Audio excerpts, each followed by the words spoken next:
This is a 1-inch air breather from Amazon. Uses a 7mm hex head to fasten it.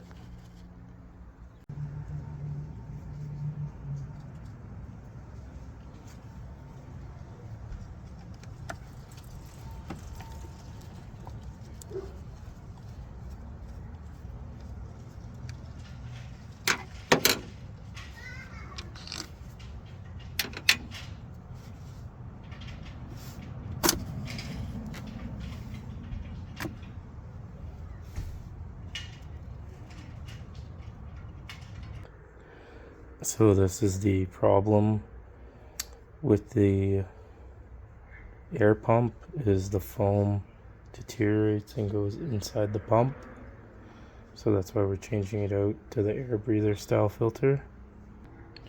So this section just pops off by prying underneath these tabs with a flathead screwdriver, and then you'll be able to pull this off.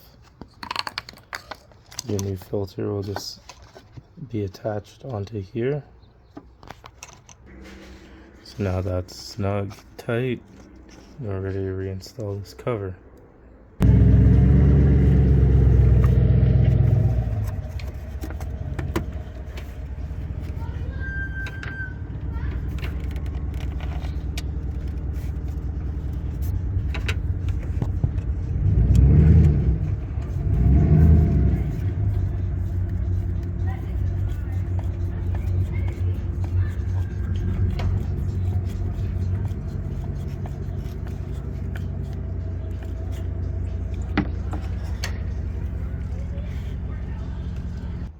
So there you have it, installed and ready to go. Thanks for watching. See you guys later.